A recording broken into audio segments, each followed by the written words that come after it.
persiapan mudik, mungkin juga persiapan duka ya. Cuman mungkin nanti kalau ngelihat waktunya takutnya kalau ke belakang lagi nanti semakin penuh karena melihat jadwal teman-teman yang cukup padat. Jadi nggak apa-apa, nanti insya Allah sebelum 50 menit kita bisa mengakhiri ya kuliah pada sore hari ini. Oke, kita akan mendiskusikan mengenai emetik dan obat antiemetik ya. Oke, apa yang nanti akan dipelajari di sini kita sebenarnya akan belajar mengenai definisi, terus kemudian patologi, patofisiologinya dari emesis itu sendiri, karena kalau teman-teman belajar farmakologi harus tahu dulu fisio dan patofisiologinya. Kenapa seperti itu? Karena mekanisme dari obat itu dia akan memotong ya. Dia akan memotong perjalanan atau proses dari suatu penyakit atau suatu gejala. Nah, di sini nanti kita akan melihat prosesnya sebenarnya kayak gimana sih, dan nanti obatnya akan memotong di mana gitu. Terus nanti ada macam-macam obat antiemetiknya, terus tujuan penggunaannya, dan juga jenis obat antiemetiknya. Nah, di sini emesis ya, atau muntah. Sebenarnya ini emesis itu adalah ejeksi gitu kan, atau pengeluaran seluruh isi lambung, tapi lewatnya mulut ya. Jadi dia makanan sudah ada di lambung, tapi dia dikeluarkan keluar melalui mulut. Jadi dia balik. Prosesnya seperti apa? Jadi dia ada mual gitu ya, terus ada retching, terus dia ada ekspulsi. Nausea ini biasanya adalah gejala awal gitu ya. Jadi dia adalah reflux. Reflux artinya berarti sesuatu yang balik. Karena harusnya makanan itu kan dia lewatnya saat dari mulut, esofagus, lambung, harusnya habis itu kan ke duodenum gitu ya. Cuman ketika proses emesis itu terjadi, dia justru balik. Ya, di sini ada reflux duodenogastrik, artinya sebenarnya dia udah di duodenum, tapi dia balik ke gaster. Nah, dia berlawanan arahnya gitu kan, harusnya dari gaster ke duodenum, ini malah balik dari duodenum ke gaster. Nah, ini refluksnya ini dapat terjadi selama periode nausea yang disertai peristaltik yang retrograde. Balik juga kan ini ya, harusnya peristaltiknya kan ante gitu, jadi dia ke depan. Tapi di sini dia retro. Jadi peristaltik yang harusnya arahnya dari lambung ke duodenum, ini malah dari duodenum ke antrum lambung. Jadi dia balik gitu. Nah, atau secara bersamaan terjadi kontraksi antrum dan duodenum. Jadi lambungnya kontraksi, duodenum kontraksi. Jadi makanannya kan sama aja, dia nggak bisa jalan ke proses selanjutnya gitu kan. Nah, itu yang menyebabkan proses nausea itu terjadi gitu. Nah, ada reflux dari duodenogastrik, kemudian ada peristaltik retrograde. Nah, dari duodenum ke arah antrum lambung. Ternyata itu diperparah dengan kontraksi spasmodik dari otot diafragma. Seperti kita ketahui, otot diafragma itu kan dia di atasnya lambung ya. Jadi dia justru di situ menekan, jadi semakin menekan, jadi dorongannya dari berbagai sisi. Dan ada juga kontraksi dari dinding perut. Nah, udah deh itu kayak diperes lagi gitu. Jadi otot-otot di perut, di dinding abdomen itu dia juga kontraksi. Nah, terus prosesnya itu terjadi juga ada relaksasi dari sphincter esofagus. Nah, teman-teman kebayang ya, esofagus dia kan sebuah saluran gitu kan, dari mulut masuk esofagus, terus kemudian dari esofagus ke lambung. Dari esofagus ke lambung itu ada satu sphincter. Nah, dia harusnya dia kan kontraksi gitu kan, supaya apa? Kalau dia kontraksi kan otomatis yang di lambung dia nggak balik gitu. berkaitan dengan kondisi asam lambung biar dia nggak balik juga. Nah, tapi pada kasus ini ternyata sphinkternya ini dia justru malah relaksasi. Kalau dia relaksasi kan lemes ya, jadi dia tidak ada peran untuk mengunci. Nah, jadi seperti itu. Prosesnya ini berlangsung bersamaan gitu ya. Jadi ada reflux duodenogastrik satu, terus kemudian ada peristaltik yang retrograde, terus habis itu ada kontraksi diafragma, ada kontraksi dinding perut, dan di waktu yang sama ada relaksasi dari esofagus sphincter yang bawah.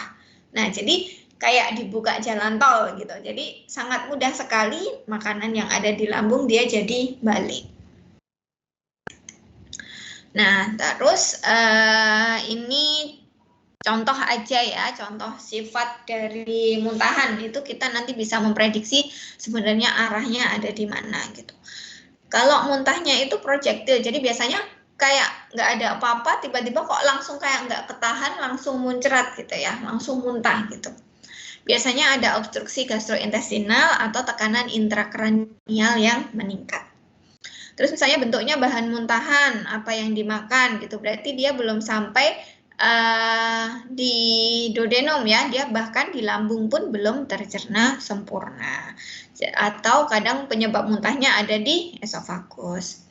Terus di sini muntah yang mengandung gumpalan susu yang tidak berwarna coklat atau kehijauan, ini biasanya bahan muntahannya berasal dari lambung. Atau muntah yang berwarna kehijauan, biasanya dari duodenum. Atau bahan muntahan yang berwarna merah atau kehitaman, biasanya dia ada lesi di mukosa lambung. Gitu. Nah, apa saja sih sebenarnya yang kadang menjadi faktor penyebab gitu ya, yang kok kita jadi mual, kok kita jadi muntah. Nah, ternyata ada beberapa kondisi. Satu mungkin kehamilan ya, sering ya teman-teman ibu hamil itu kalau misalnya pagi biasanya dia mual, muntah gitu kan. Atau penggunaan obat-obatan tertentu, misalnya radiasi, kemoterapi gitu kan. Atau kita mencium sesuatu yang mungkin tidak biasanya gitu ya. Misalnya kita tiba-tiba lagi jalan kaki di trotoar, ternyata di situ ada bak sampah yang mungkin udah berapa hari nggak diambil gitu kan. Kadang kita merasa mual gitu, bahkan bisa sampai muntah. Terus tadi ada tekanan intrakranial ya, yang tadi contohnya dia muntahnya projektil. Nah, terus mungkin ada inflamasi saat di lambung, di saluran pencernaan. Terus ada movement. Jadi kadang kalau misalnya naik kendaraan, naik bis, naik kapal, ada di tengah laut, itu kan dia mengganggu sistem vestibular ya. Nah, itu juga bisa menyebabkan mual. Nah, dari beberapa penyebab ini itu nanti akan berefek pada pusat muntah, di mana di situ ada kemoreseptor trigger zone ya. Ketika itu dia sudah tersensitisasi, dia sudah diaktifkan, maka akan muncul gejala-gejala mual gitu kan, pupilnya dilatasi, terus habis itu pengeluaran saliva meningkat, terus kadang jadi keringat dingin gitu kan, pucet. Nah, terus akhirnya proses-proses yang tadi seperti dijelaskan. Jadi ada tekanan dari dinding-dinding abdomen, ada kontraksi dari duodenal, ada peristaltik yang retrograde gitu kan. Sehingga itu menyebabkan yang ada di sini dia balik. Nah, jadi panahnya ke sini dia balik ke atas, akhirnya keluar.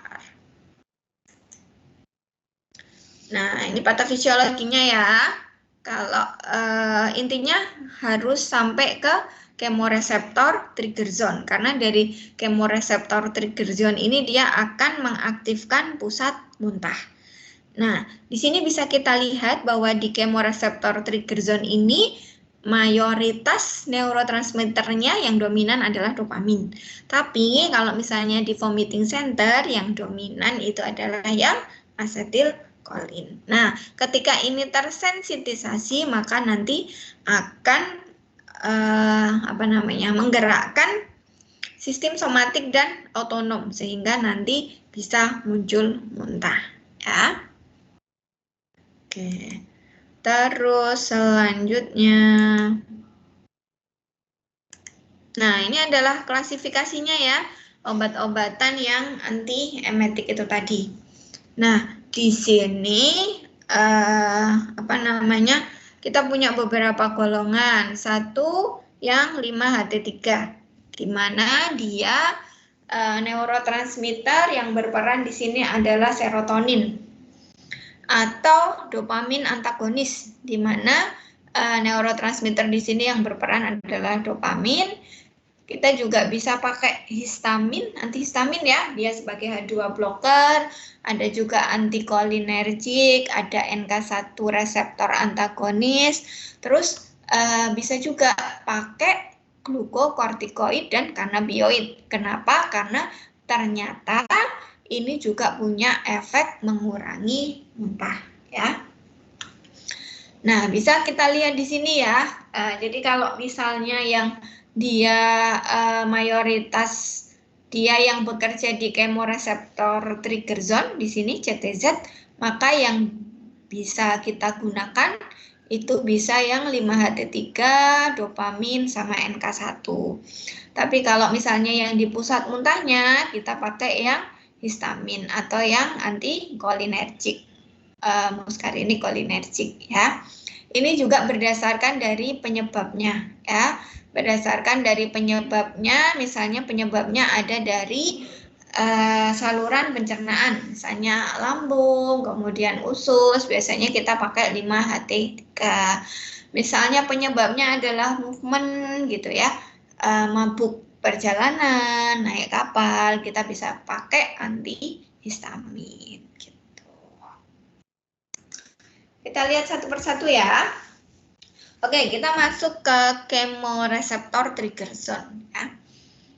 Di sini reseptor yang dominan itu adalah dopamin dan kemudian 5-HT3.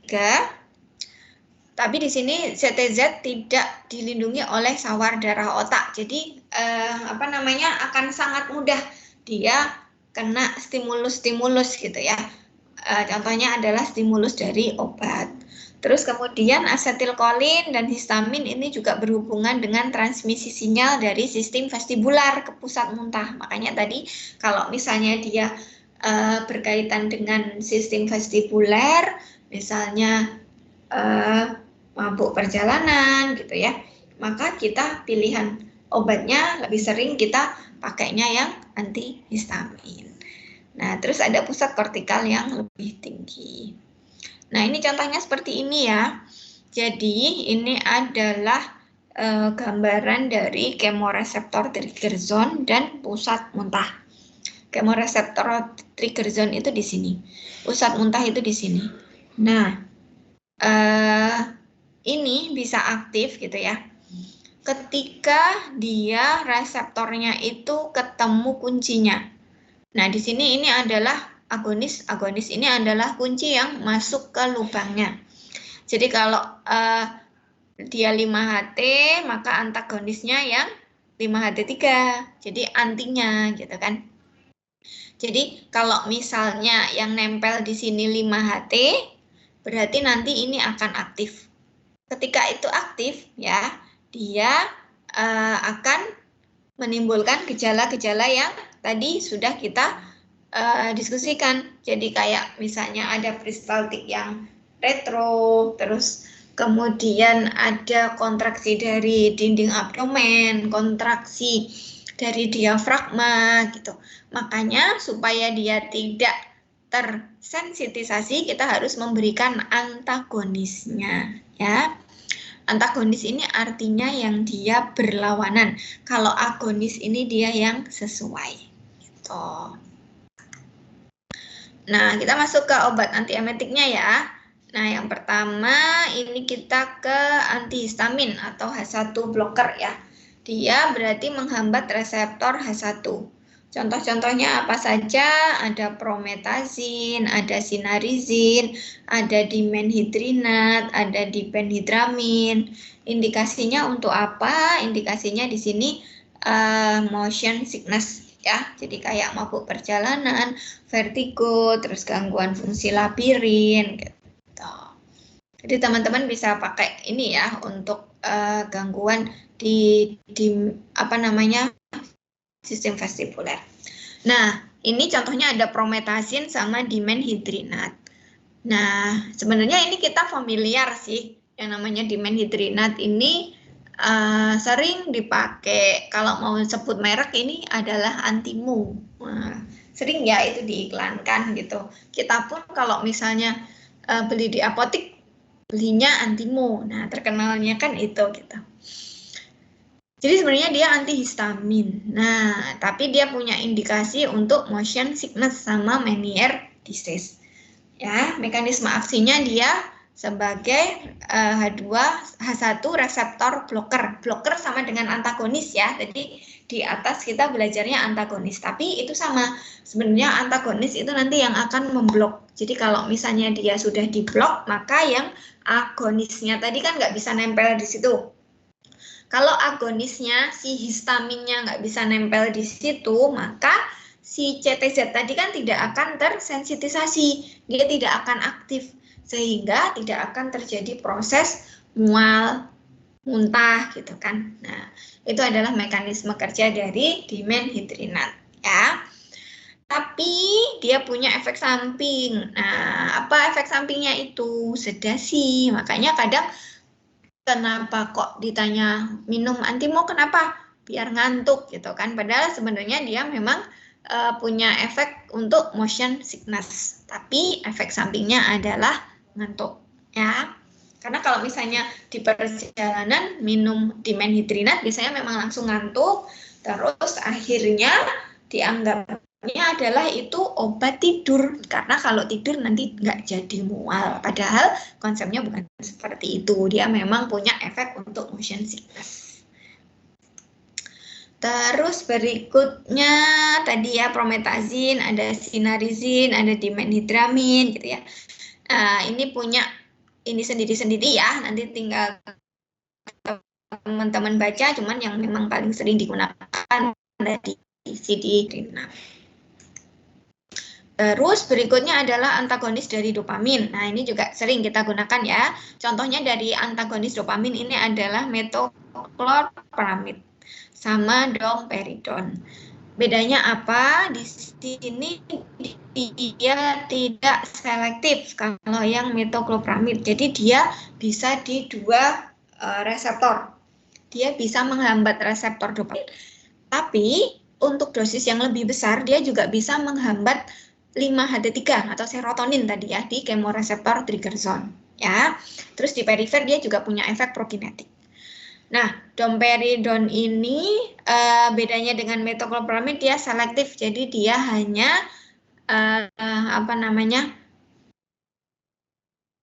khusus selektif di reseptor dopamin.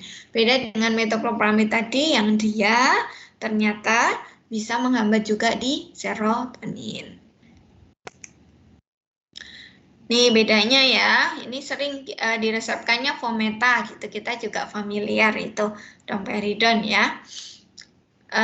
Dia bisa digunakan setelah operatif gitu ya, atau misalnya GERD atau obat-obat yang menimbulkan mual efek sampingnya, atau dia mual yang karena migrain gitu ya. Nah ini tadi bedanya ya, satunya spesifik, satunya dia bisa dua, di dopamin sama di 5-HT3. Oke.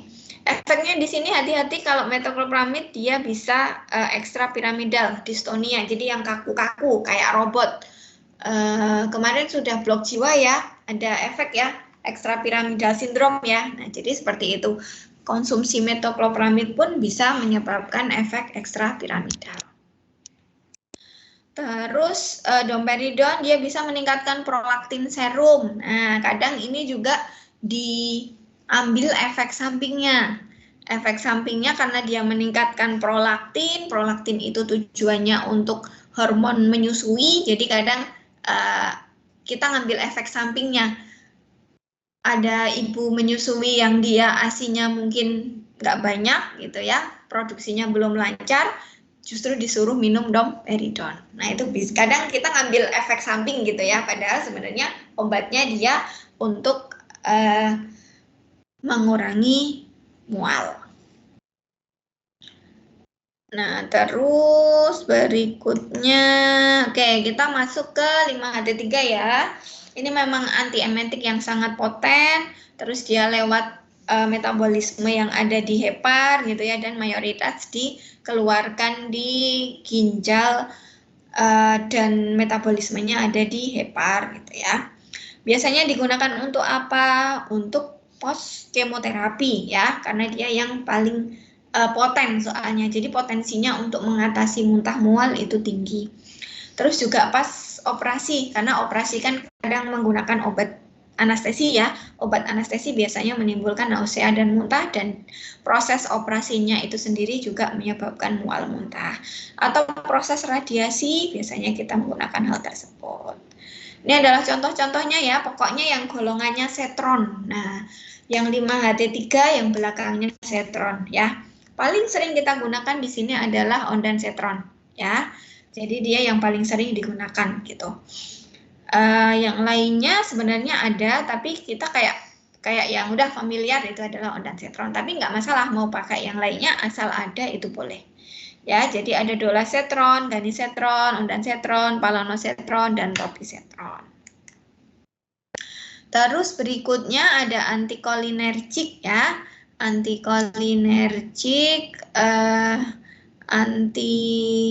muskarinik ya dia, atau sifatnya parasimpatolitik ya.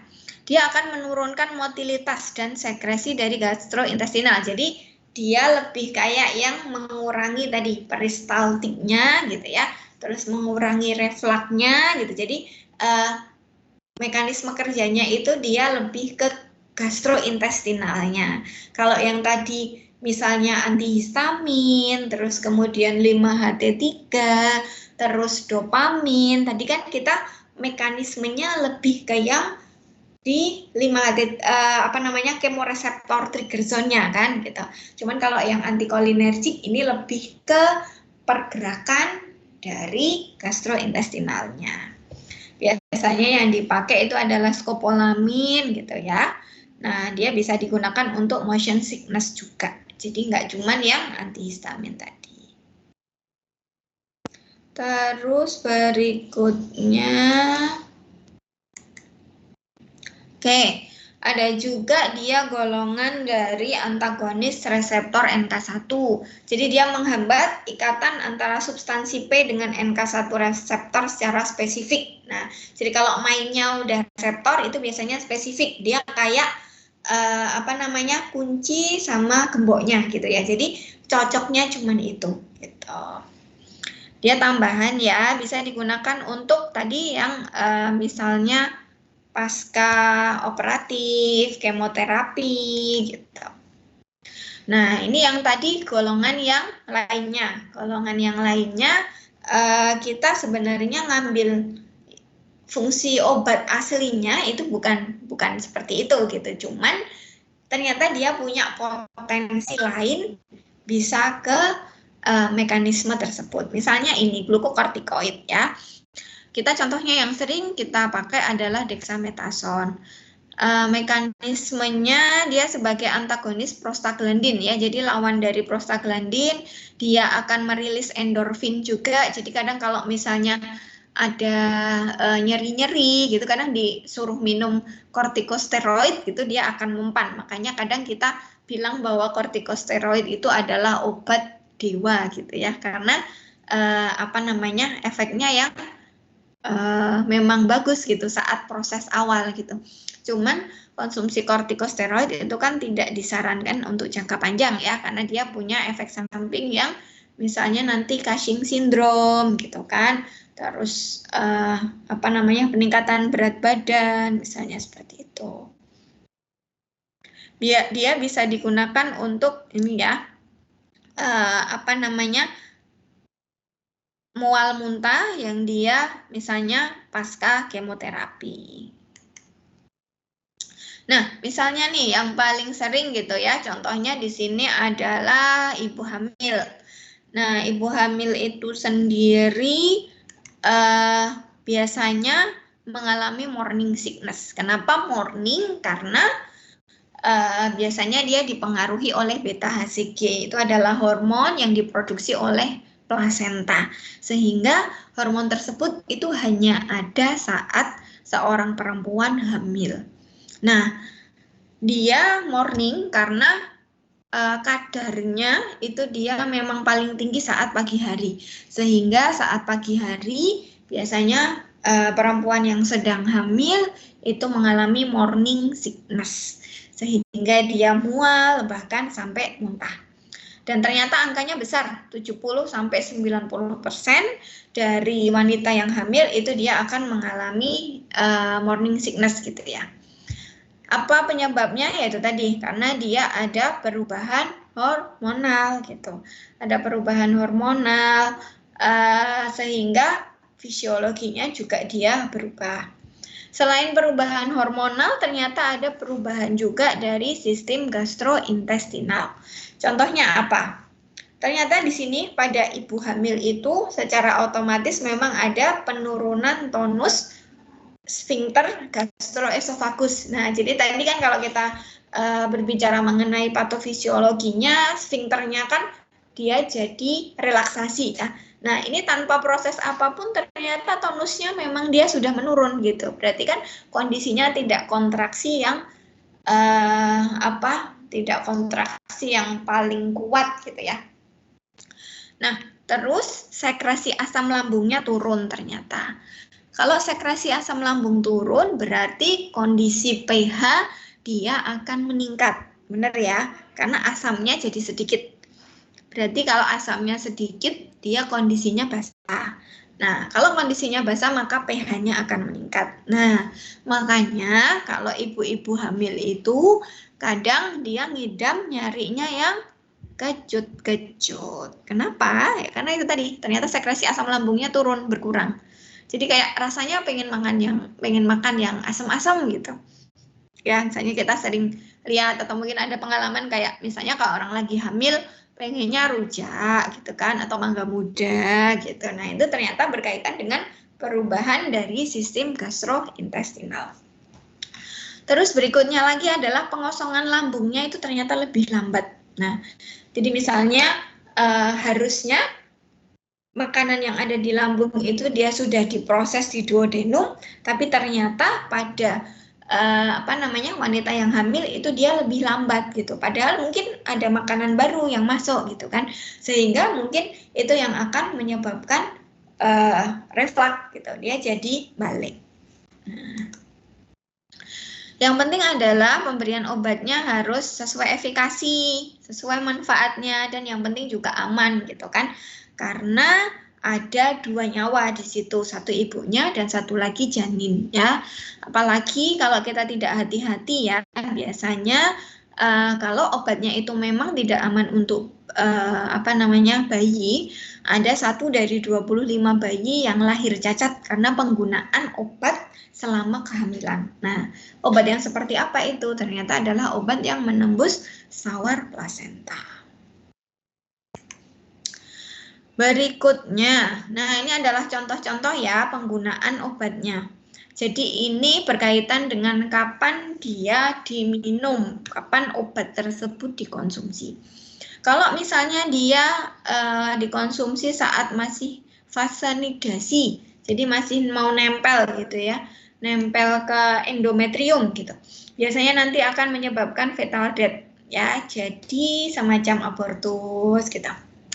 Kalau misalnya dia mengkonsumsi sudah minggu ke-2,5 gitu ya, sampai 12 minggu, biasanya nanti jadi fetusnya, bayinya, janinnya nggak mati. Dia bisa bertahan gitu kan, sampai jadi embrio gitu. Tapi bisa jadi nanti ada malformasi atau gangguan pembentukan organ. Nah, jadi biasanya ada kecacatan. Kalau misalnya konsumsinya sudah di atas 12 minggu sampai di usia 38 minggu, biasanya gangguannya adalah pertumbuhan dan maturasi. Jadi sebenarnya mungkin organnya ada, ya, organnya ada terbentuk, tapi secara fungsinya mungkin dia tidak optimal. Nah, berarti kan sangat berbahaya sekali ya teman-teman kalau misalnya penggunaan obat-obatan tersebut tidak dipilihkan yang aman. Nah, makanya itu harus benar-benar dilihat ya. Karena kita lihat sendiri di sini dari ibu ke bayi ya dia akan berhubungan ya karena ada plasenta di sini gitu. Sehingga apa yang ibu minum bisa sampai ke bayi. Nah, ini yang harus diperhatikan ya. Ada kategori obat dalam kehamilan. Kalau bisa dipilihnya yang A. Emang? Ya, yang A. Kalau misalnya tidak ada, yang B itu juga nggak apa-apa ya. Kalau misalnya kadang kita berkejaran ya. Ada 2 nyawa di situ, kondisi ibunya mungkin dalam tanda petik gawat darurat perlu untuk diselamatkan nyawa dan ternyata mungkin obatnya itu kita belum yakin bahwa itu benar-benar aman, tapi ibu butuh obat tersebut. Nah, kadang aspek etik dalam hal ini harus dimainkan gitu.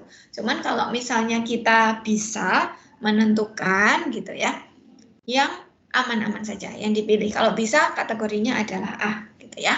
Karena kalau kategori yang lainnya misalnya yang X nih, jelas ini dengan resiko tinggi ada kerusakan janin permanen. Nah, itu harus dihindari. Ini adalah contoh-contohnya ya, kita bisa pakai yang A atau mungkin yang B ya. Tadi dimenhidrinat bisa, dimenhidramin bisa, metoclopramid bisa gitu ya.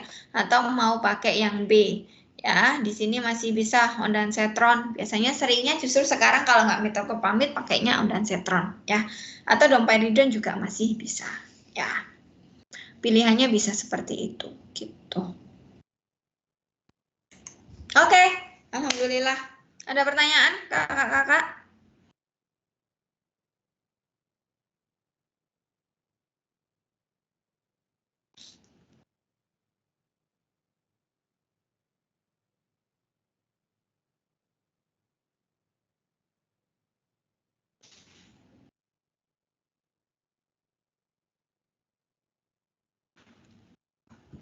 Sudah ya, kayaknya aman ya. Nanti kalau misalnya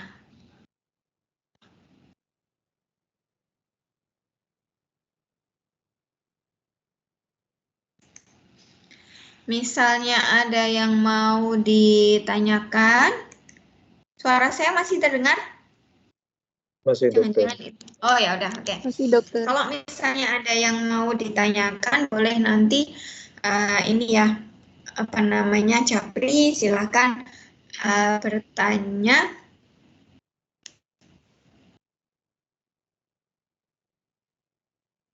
Terlempar. Kalau, oke, matiin dulu sebentar. Ya, kalau misalnya ada yang mau ditanyakan, nanti boleh silahkan ditanyakan. Kayaknya saya masih ada satu kuliah lagi dan nanti offline. Monggo kalau misalnya ada yang mau ditanyakan, boleh ditanyakan saat itu. Kita diskusikan kembali. Kalau misalnya sudah tidak ada, kita bisa cukupkan ya untuk pertemuan sore ini ya.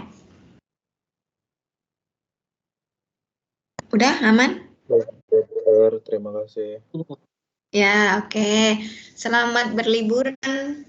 Ini benar-benar saya sebagai penutup di ini ya, sebelum liburan ya. Bagi yang melakukan perjalanan, fi amanillah, semoga lancar, semuanya sehat. Terus selamat merayakan Idul Fitri bersama keluarga. Mohon dimaafkan apabila saya ada kekurangan ataupun kesalahan ya. Kita tutup pertemuan sore ini dengan membaca hamdalah dan doa penutup majelis.